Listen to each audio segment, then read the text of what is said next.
Labdien! Klausies, internetā tas te goģi iekšā, ja? YouTubes, ja? YouTubes, jā, kur tad ir Godmans, kurš it kā pirtī, it kā kaut ko baigi stāsta par saviem čomiem un tā, un jums bija skaidrs uzreiz, ka tā ir vēlēšana reklāma? Vājais punkts ir Reinars. Es runāju ar Rimšēvicu. Es saku, Ilmār, nu tad tu vismaz pagarinās tavu kredītu jūnijā. Viņi saka, to kredītu viņi pagarinās. Un šita nemuldē tev. Tu netaisi te nekādas reklāmas par kaut kādu turismu šeit. Tad tu esi idiots pēdējais un to dari, jo šī nav tā vieta, kur turistam braukt. Ja? Te pēdējie turisti, kas brauc, kamēr bija augsta Anglijas mārciņa. Neskatoties, ka tie rādītāji vēl uz šodien ir smagi.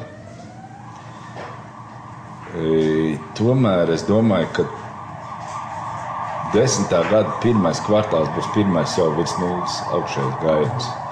Un tās avārijas sirēnas fonā man dod ticamību. Savs krekls. Kas stāvēs pirmās partijas un Latvijas ceļu? Stendinieks taisa reklāmas viņiem, ja? Jā. Tad vienkārši kā varētu stendiniekam vēl kaut kāds padoms, idot, kā varēja vēl viltīgāk uztaisīt, lai vispār nevar saprast, ka tā ir reklāma. Pirmais ir sviedri. Sviedri? Kurā vietā vajadzēja sviedri? Nē, nu vispār, ka viss aizsvīdis, kamera aizsvīdis. Viss aizsvīdis. Nu, jūs runājat par to, kādos veidos vēl var neuzkrītoši reklamēt, vai jā, mēs kā veči tīri tehniskas lietas tagad apspriežam. Ivars Godmans, es tikai, piemēram, rekurfonā, tad vajadzēja kaut kādu pirts sajūtu, būtu kāds aizskrien garām, teiksim, varbūt pus pannas, ūdeni uzliek, lai tur ir...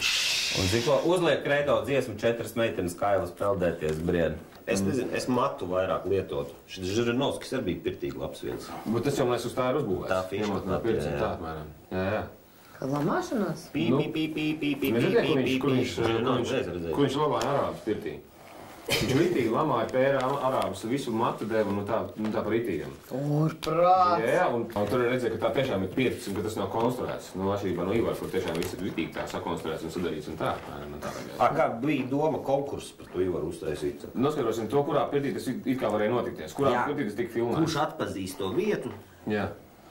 Nosacījums kāds bija, nezinu, bija... Ministra kabineta darbinieki nedrīkst... Nepiedalās, lai būtu godīgi. Jo vajag izstāst, lai ministra kabineta pirts, jā. Un plus vēl, varbūt nepiedalās arī grimētājs, es grimēju Ivaru, nepiedalās operators, kas pat filmēja... Nu, un stendinieks īstenībā. Stendinieks nepiedalās. Tam grimētājiem tur nebija viegls uzdevums, jo vajadzēja tā nogrimēt, ka grimēt kā nav. Pirtī tagad dzer. Faktiski. Pareizi.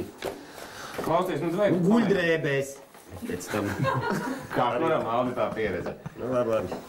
Ieiet pirtī, apģērbies un aizmieri. Tā pareizi. Man hokeja pirtīs guļdrēbēs. Īstenībā, lai būtu ticamāk, vajadzēja tam politiķiem, kurš kandidē.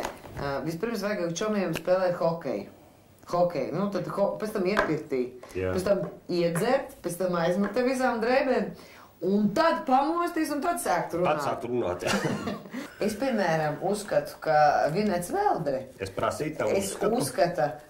Es uzskatu, ka viņš ir uzsācis ļoti neparastu, bet oriģinālu reklāmēšanās veidu. Es gāju pa veikalu Rīmī. Olimpija. Tu pats netālu. Un pēkšņi, es tādu, pēkšņi viens man tā... Nu, ļoti, tā pārsteidzīgi, tā pārsteidza mani, ja? Viņš tā no muguras tā pieliecās man priekšā. Labdien! Nu tā, viņš ir kā arī parasts cilvēks iepērkās Rīmī. Nu, viņš katru dienu... Kurš bija tas? Veldre. Tas bija Veldre? Jā. Viņš iet... Viņš Olimpijā šāds iet uz publiskām vietām, nu, uz veikaliem. Nu, 2 stundas viņš tur paši varē. Mēs runājam par to, kā vēl viņi sevi var reklamēt. Ja viņiem ir bail reklāmas rullītājs, ir par to, ka viņi tiks izsmieta. Viņi samaksā naudu par filmēšanu, samaksā naudu par raidīšanu, un viņi vēl beigās izsmē un jēga nekāda. Kas vēl varētu politikā vispār iet? Mēs varam kaut kā iefarsot par to, kurš varētu politikā? Es domāju, ka pietiek jau, kas tur ir iegājis. Jo tur jau ir iegājis. Man Kalniņu, lai Kalniņš iet politikā. Man lieku dziedienas kandidāti Maskavā šodien. Bet, ka Kalniņš varētu būt labs tāds simbols, kad iet politikā un visu laiku tā arī godīgi pasaka, es nezinu, par ko mēs balsojam. Es neko nesaprotu un nezinu, par ko mēs runājam. Tas būtu godīgi. Katru reizi, piemēram, tu Saeimā sēdāt, katru reizi, ka jāceļ roka, un tu varētu pateikt, tas nekas, ka es nesaprotu. Tas būtu mīlīgi. Tā paskaļi. Nē, nu, ja vajag. Faktiski.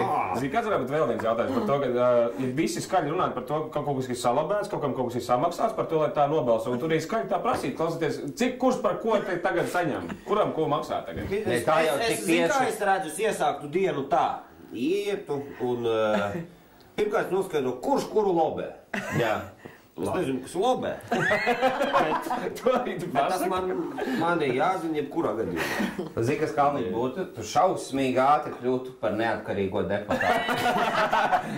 Tikpat kā otrajā dienā tu nebūtu vajadzīgs nevienam. Nekas jau, no kura balss nekas nebūtu arī neatkarīgs, neatkarīgs. Un kā neaicina, neviens aiziet bufetē, paņem savu šķīvi, neviens pie sava galda neaicina. Nu tāds jau tur bija viens man favorīts. Nē, tas bija vispār. Bet klausies, bet tā pirmā diena Kalniņiem kāda būtu, nu kas arī būs Rutulim, un es domāju visiem viņveidīgajiem. Pirmkārt man jāuzzina, kuri bufeti. Visi jau balso, tas vēl staigā bez bufeti. Izņem caurlaides. Jā, neču. Vai vienreiz mēnesī. Bet to te pīpēt, vai kaut kur ārēt. Jā, viens jautājums. Sadzīvisks lietas. Jā, tas otrs ir tas, tā, iet pa čomam pie katra klāt, klausies. Tu saņem te. Pagājušreiz bija tas pats. Klausiet, tu visu laiku tā ir. Tur nav nekā tāda interesanta. Tad otrs, klausies. Taču tur kādam kaut ko maksā vai kā? Kad maksā? Viņš tā saka, es dzirdēju, ka te maksā vispār par to. Kas maksā? Pie kā jāpieiet? Kas vairāk maksā? Klausies. Tas arī jau parši noskaidrot pašā sākumā. Nē, ko es prasu otrā dienā. Es esmu norendējis pirmās dienas informāciju. Es saprotu, ka man vajag atrast, kurš maksā vairāk. Jā, kā viņš ieklāt saka, vispār mana balss vēl ir brīva. Un es jau pīpētavā aizsāku sarunu. Saka, ok, maksā vairāk Buzājevs. Nu, pieņemsim, ņemsim kaut kādu neatkarīgu uzvārdu. Vienalga. Nu, jebkurš. Viņš saka, baigi labi maksā par to, lai viņu, teiksim, pārstāv. Nu, pieņemsim, es pat nevaru atrast latviešu uzvārdus. Nu, labi, teiksim, Kalniņš. Kalniņš, ja? Kalniņš. Un tu sāc jau prasīt, nezinu, Kalniņa koordināts kaut kā. Krūzē arī bēr pelnas. Nē, saujās! Jā. Nav Kalniņa mobilais. Buzājos. Jāsaka. Nekāds Buzājos Rutulis saka. Kalniņš, ir tās PR aģentūras, kas reāli viņas dara visu iespējamo, ka māca cilvēkiem tur mānīties, melot, blefot un tā tālāk, kamēr priekšā. Kalniņ, mēs iziesim ar Man tevi. tas nav jāmāca. Bet mēs kaut kādas lietas, piemēram, tu nedrīkst... Esmu gatavs produkts. Vienīgā lieta, tu nekad nedrīkst prasīt skaļi, no kuras partijas es esmu otrajā dienā arī. Nu, es teiktu, kā tas ir jāzina no galvas. Tas ir jāiezubra. Piedod, bet tik daudz būs jāiegulda. Būs jāzina, no kuras partijas tu esi.